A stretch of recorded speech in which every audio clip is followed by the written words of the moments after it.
Feeling good, Lucky? Yeah, dude. Killing it. Hell yeah, man. How's my guy? Look at hey, what's it got? I'm seeing the reflection too. It's I'm just watching supercuts of Philly fans fighting each other in the parking lot before the game. Dude, I'm really worried about how there's like it's destiny. There's gonna be Sixers Celtics round 1, and like Twitter is just gonna like turn into a war zone, man. Like Sixers Twitter. Well, I mean, yeah, but I'm just saying, like Sixers Twitter is like the only one who can match like Celtics, because we're actually insane. Like Celtics Twitter, like we're like the cross-eyed like guy in the jail who like no one wants to like like you think he's kind of cool, but also like you don't want to yeah. Yeah, but like I really think like if it's Celtics Sixers like round 1, there's gonna be like some like heinous shit is gonna be said online, and I'm here for it. I guess is what I'm saying. I mean, we got the new book just like throwing out shit. Yeah. What's up, Jonathan? Hey, dudes. Nice. What's up, man? Hey. What up? What camera good? How's it going? So that's the new apartment, Matt. Looks good. The box is real professional. There we go. Fixed it. Lucky. I mean, between the goggles and the microphone and the box in the back, we're a ragtag bunch. That's our brand right there. Yeah. A professional. Sam, I heard you were going to go with a Tatum is an exhausted parent take, and it's a bad thing. What?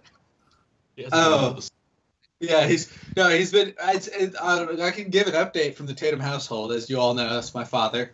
I share a room now with my new little brother, and he keeps dad up all night, and it's crazy. Does it piss you off that he got the junior title and you're just... Yeah, I got shit. I don't even get last name right. I've got some weird Irish name. It's like the bastards in Game of Thrones, how they don't get like normal names. They just get some weird Boston peasant name. So I just got whatever gross Irish name was kicking around. Sheehan. Just like, don't murder Jason Tatum, please.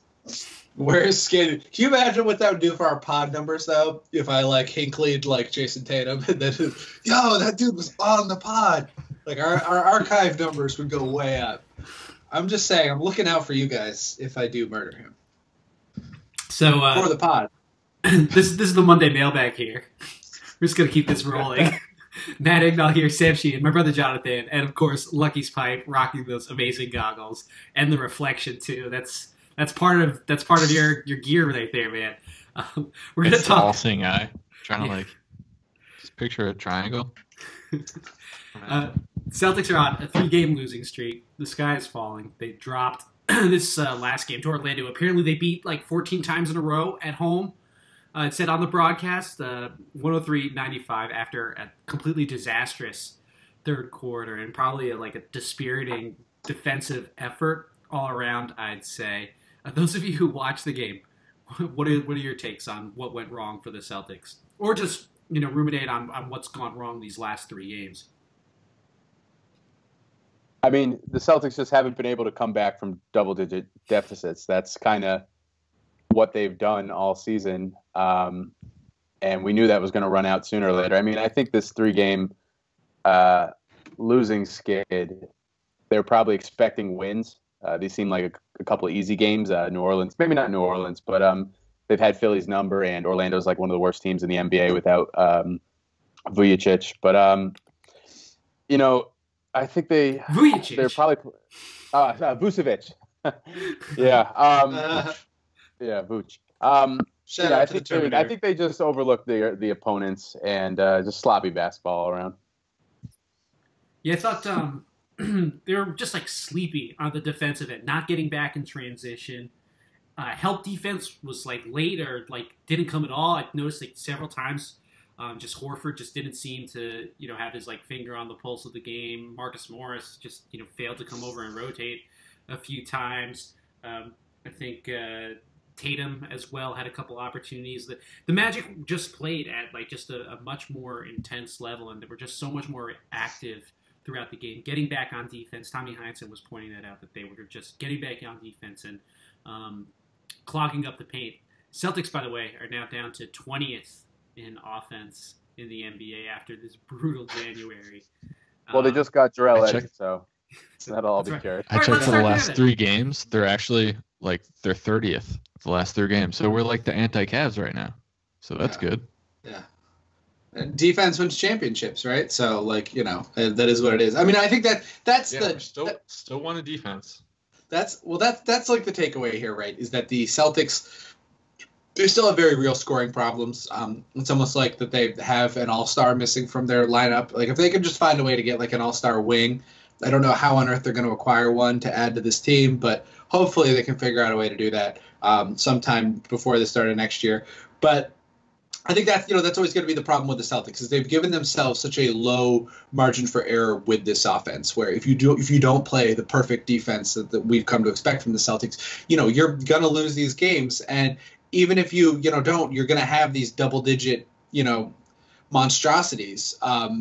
I think that because of this losing streak, I think what the thing is, we're going to hear a lot of clamoring for the Celtics to get into the trade market and try to go get someone. I'm on record saying I think that's a mistake, and I think that's a little bit of an overreaction. But I think this is just kind of what this Celtics team is.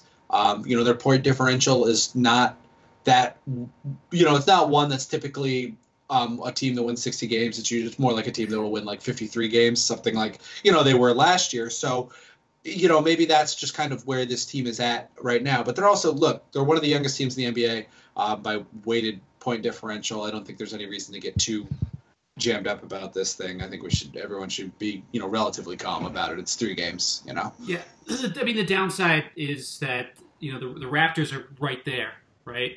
Right. And we don't Celtics don't want the Raptors getting that 1 seed. Then in order to get to the finals, you got to probably go through both Cleveland and then Toronto. And Toronto's probably looking like the best team in the conference up to this point. Certainly, if we're going by point differential, they're number 1 in the conference.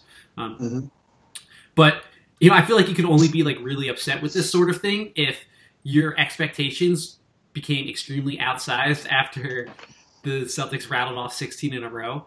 This is not a 60-win team. This is a team that if they're going to get first place in the Eastern Conference, they're going to do it by like the slimmest of margins and have a fair amount of luck along the way.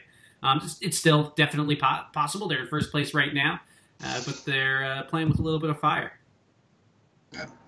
I'd say the one thing that is concerning is I really did think that a lot of the losses they suffered in December were sort of scheduled losses where they've looked very similar to how they've looked in January, and it's become clear that maybe that was not maybe the schedule didn't play into it as much as like maybe I thought, because they are coming back from 4 days off. They've had pretty ample time off in between these games, and they're still they've had time for practices and they still look like this.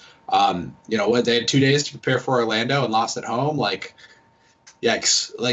So that's the one thing I would say is a little bit concerning about that, is that that December, it's looking like that November was the outlier, and December and January is much more indicative of where this team is and what this team normally is going forward.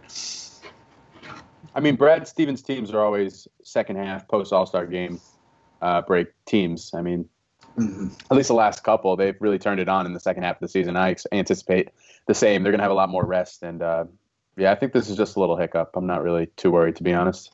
It looks like they want the All-Star break to come real fast. But I think this is kind of like you can see when they got strung out with their high amount of games, it's kind of reaping all the badness right now, even though they're getting like a couple more games of practice and stuff.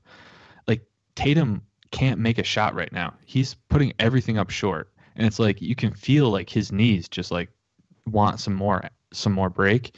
So I think conspiracy Lucky is going to hit you with the maybe they just need more days off. Like, let's just trade weeks off. Let's just like exclusively go on bye weeks. So he'll play 7 games in a row, and then shouldn't play for the days. next yeah.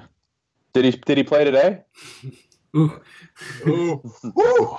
Got him. Got beat by a D-leaguer. Yeah. No, I mean, it's pretty clear that the Celtics just didn't get up for this one, that they underestimated their opponent and let the Magic just kind of, pull the old underdog ruse on them and just essentially play harder than them. But I have to say, like, Smart did not play good today. He was making so many turnovers. Did he do three plays in a row, I think? He'll do that, though. I mean, even in, like, good Marcus games, there's always the bad Marcus. Yeah. Dude, he had, like, 3 consecutive turnovers in the third, and I was like, what are you doing? It was they were like -10. Mm-hmm. It was. I think the biggest piece where we miss Isaiah is just someone that can keep you in games by getting to the foul line. And I mean, it's Jaylen Brown at this point, but we all hold our breath. Isaiah from this team. Can we talk about that? Maybe can we trade with the Cavs? Get Isaiah back? You can't require him with put him in the 6-man role. But honestly, like I was like thinking about like, I wonder if he would like come back for like the mid-level like next year. Like I wonder if like do like a make good contract for like 1 year, because I don't know. I'm sick of the Isaiah. I mean, this is like a very sports radio hot take. You saved the tribute video. Just get him back on the team. No more tribute video. There you go. That was the whole reason we held off. Got to cut the ties with Paul Pierce then. I don't know. I think that it's rude on the day that Paul Pierce is getting his number retired to lock him in a porta potty and then have Isaiah Thomas knock it over on the court. I think that was, the fact that the Celtics were going to do that was like very upsetting to me. But whatever. You got to roll with it. But I don't know. I think that Isaiah Thomas, like, I feel like he's getting slandered a lot for like recently because that's what the Cavs do is when you're the scapegoat, LeBron scapegoat, just all of a sudden your name is everywhere and everyone's like finding a way to dissect you. I think we got to kind of reevaluate that. Like Brad Stevens is an excellent coach. Yeah, I'm going nighttime, baby. But Brad Stevens is an excellent coach, and I think we got to like realize that like the fact that there was there was ever a conversation about which of Kyrie and Isaiah was actually better at defense. And now we have a very definitive answer on that. It speaks to how good Brad Stevens is at scheming things to protect his players' weaknesses and let them do what they're strongest at. You're right, but it's like the wrong time for this after Elfrid Payton and Drew Holiday lit him up this past week. No. That's a long game. Elfrid Payton, restricted free agent this offseason. Celtics want to add another guard, build him up. I'm just saying. Do we have to talk about like maybe Elfrid Payton like stole all of Fournier's secret sauce, and like Fournier could not make a bucket tonight, and he's gone off on the Celtics before. Like he's the shooter of the Magic, and he could not make anything, and Elfrid's just going off despite his hairdo impediment. Yeah, the French operate on a level where like you have to like there's like an alpha mentality. So when a Frenchman recognizes another alpha Frenchman, they get scared. So having Yabu on the bench was obviously going to get in Fournier's head. Like you can't just this is the absolute like apex Frenchman. Like I don't know. Fournier was never going to have a good night if you understand anything about French culture like I do. All right, sweet on a nut. All right. This episode is brought to you by Action Heat. They make the world's best heated clothing. That's right. Heatable clothing powered by rechargeable batteries. They're the perfect solution to keep you toasty and warm, even in this most frigid winter weather. They provide toasty warmth and comfort for the entire body, including heated jackets, socks, gloves, hats, and even undergarments like long johns. You can stay warm and cozy from head to toe with Action Heat. And guess what? You can also recharge your phone with them, or really any other gadget, so long as you can charge it while you're wearing them. Perfect for a friend or family on your holiday gift list. Wait, that's already passed. Let's just keep going. Products that start at everyone's budget, starting at just $39.99. Wow, I'm really butchering this. President's Day is coming up. That's right. Get it and Valentine's Day. Nothing. That's true. Yeah. Nothing says I love you like Action Heat long johns. That's right. And you get 50% off your entire order if you use our special promo code. Just go to action-heat.com/Celtics or use the coupon code Celtics. Stay toasty and warm while you enjoy all of your outdoor activities this winter with Action Heat. And we thank them for sponsoring the podcast, much as we thank Kyrie Irving for dropping 40 today. But sadly, it was all for naught. That's called the Rondo. Yeah. You drop 40 points and the team loses anyway. There were so many wasted opportunities, like Larkin just tossing it through the dude's legs, and I was like, that was a great play. Doesn't matter. Jalen blocks all over the place. Yeah. Doesn't How matter. many minutes did Larkin get today? Like, was it not? It was like not a lot, right? No. Yeah, like I feel like maybe he should get a little bit more run because I don't know. I feel like every time Shane Larkin's in there, I understand that he's a little bit of a defensive liability, but I don't know. It just seems like he's always hitting kind of big shots and kind of making plays, and at least understands defense enough to like get himself in the right position to like make steals and get hands on balls, even though he's small. So I think if we're looking for an adjustment, maybe like seeing a little bit more of Shane Larkin might be like one way to go. Just don't look at his numbers. That's all I ask. No, I know. 7 minutes minus 10. I'm such a stats guy, and here I am advocating for an eye test over stats thing. But I don't know. I really feel like Shane Larkin's one guy where I like look at him, I watch him play, and it's like he like doesn't look bad for effort a lot of the time, and I think that that's important to when your team is playing not well to have someone who cares out there and is trying hard. My try hard guy that I want to see more minutes is Tice Man, Mhm. the Tice master. He did some good things. He did some block shots. Him and Smart actually did some like give and goes. It was good. It was probably better than Bane, so I'd like to see more Tice. Do you got any? Who do you want to see more in the second half of the season? That Pelicans game when Tice hit that go ahead three. Yeah. That was totally in rhythm. I love that shot. I mean, as much as I love Shemi Ojeleye getting those minutes and literally missing every single 3-pointer he attempts, I mean, we got enough guys like that for one game. Let's throw Tice out there a little more. I mean, I know like Baines has been great on defense and he provides that answer to a lot of like the giants in the NBA. But a lot of times when Baines is in there and the ball's like going through his hands and he's attempting 3-pointers and stuff, I kind of wish Danny Tice was in there instead. Did you see the possession tonight, John, where he like got double dump offs? Like Kyrie came, he straight to the basket. That's what he does. Perfect dump off. That's what he's been doing. I mean, missed layup. Yeah. Jalen gets the rebound, dumps off. Aaron Baines. I was like, man, come on, brother. Those are plays when you just like get so excited, you're like, oh man, they're playing the right way. It's gonna drop, but didn't happen. Yeah. Dropped for Elfrid Payton tonight. Anyway, Kyrie has been the one to put this all in perspective. Actually, no, it's just kind of been Al Horford, sounding the alarm, and Kyrie Irving, saying like, "Hey, everything's cool. This is a long season." And I guess I'm more with Kyrie at this point. It's a random game in the middle of January, and they just came out flat. And although they've lost 3 in a row, they've still won 7 of 10. So this is probably not the end of the world here. Do we want to move on and talk about the Celtics' newest signing? Eddie Fever, baby. Remaster. Jarell Eddie. Yeah, apparently hit 90 out of 100 threes. I think this was according to was it Jared Weiss? Where you saw him working out, that he barely missed like a handful of threes in the 10 or 15. Didn't he win Summer League against the Celtics one year when he was with the Spurs Summer League team? That sounds kind of right. Yeah, I was gonna say that sounds. He did. Yeah, big Summer League guy. A huge Summer League guy. Like Well, and also, Markelle Fultz hit a lot of his shots at his workouts, so we know that like shooting in workouts is always a good indicator of like how well He's still retweeting him to this day.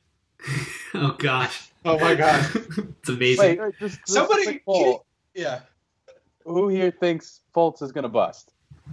I don't think he's gonna bust, but like somebody needs to take his internet away from him, and he needs to like they need to just junk him for the season. I can't even contextualize it. It's so weird.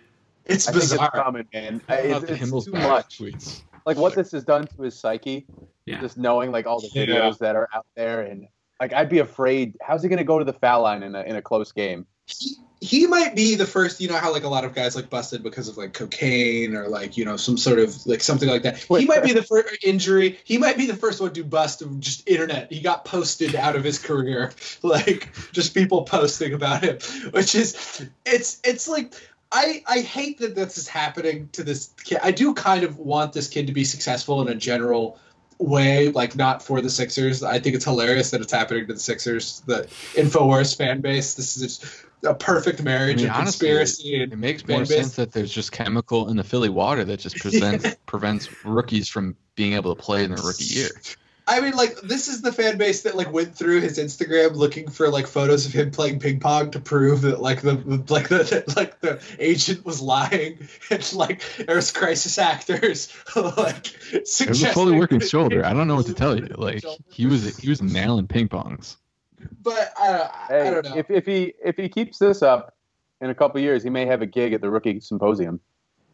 Ooh. Oh my god! Oh my god! The darkest timeline. Explaining to them to log off. Don't do Twitter. Yeah. It's gotta log off if you're gonna be a rookie in the NBA. Oh man. All right, newest Celtic. Yes, you mentioned practice. He did hit 51% of his threes in the G League this year. That's Didn't something. James Young do something Hey, similar? shut up. Yeah. That was James Young's hitting 44%. them today on the 76ers. That's 44%. Yeah, and we know how well that translated. So, is this?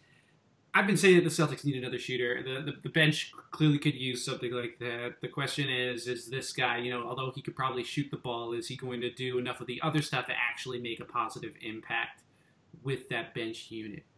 Where do we sit on this? If you don't play defense, Brad doesn't play you. He wanted to give RJ Hunter so many shots. Like back in the day, I'm a huge RJ Hunter stan. Still to this day, he's gonna make it, baby. He's coming back into the league. But that was the problem. Was RJ couldn't play defense, and it was like very problematic. Well, yeah, okay, but mostly play defense. RJ could, he had length, he could get steals, steal rate. Look at the steal rate. Look at the steal rate. I'm telling you, folks. You look at the steal rate on this kid. He was great. He could have done it. I'm making fun of Sixers fans for I am RJ Hunter Infowars. I'm just saying the assist rate and the steal rate. But anyway, like the point is that if you can't play defense, you will not get played in Brad Stevens' system. It doesn't matter how many shots you make. You've only got to look at Semi Ojeleye to see that he definitely cares more about defense than he does about shooting. So that's what it's going to be. It is nice to sort of have this kind of guy who is a turret, and if you need to, you can just post him in the corner on the weak side and have that shooting threat to create at least a little bit of gravity where there isn't some anyway. And I mean, look, it's a 10-day contract. They don't need him to be like Danny Green out there, but yeah, Danny Green was a former G leaguer. Sometimes these things really work out, right. So you just got to keep your fingers crossed. All right, final thoughts before we wrap up. Beat LA. Yeah. Beat LA. Let's. I'm excited to see who the buyout market yields for the Celtics because I think that's where they're going to go. With interestingly, Mo Buckets. I was thinking like when we were playing them, like that would be interesting. I know everybody has their thoughts on like, oh, maybe Monroe's just going to get bought out by the Suns. Like, okay. But maybe we actually have to be realistic. So Mo Buckets could be that realistic. Like, what did the Magic do with Mo Buckets? Yeah, he's just nailing like 30-foot threes. I'm like, do that for the Celtics, please. Yeah, and honestly, what I would love about if they picked up Mo Buckets is if you had Spates and Marcus Morris on the floor at the same time, they would freeze out Kyrie, which would be incredible. like between the two of them. So like they're both of those guys. Blue Will mentality, but he's like 6'9" and like 270. NBA champion Maurice Spates. He could bring the winning culture to the Celtics locker room, show them how to win a championship. All right. Let's wrap things up on that note. Be sure to hit the like button and subscribe to CLNS Media if you're watching us on YouTube. If you prefer to check us out on the go ahead and subscribe to the Boston Celtics newsfeed, available on your favorite podcast app, or you can download the CLNS Media mobile app. Give us a follow on Twitter at CLNS Roundtable. We post all our stuff there. I want to thank Sam Sheehan, Lucky's Pipe, Jonathan Ignal for joining me. On our next show, I think Evan Valenti's going to host Tuesday Tirades. Maybe Zaire, maybe a special guest there. On Wednesday, we're going to have Jacob Goldstein, who's been doing awesome work for Nylon Calculus on. He's got this brand fancy new stat that I'm interested in picking his brain on. So anyway, I want to thank you all for tuning in, and we'll be back soon.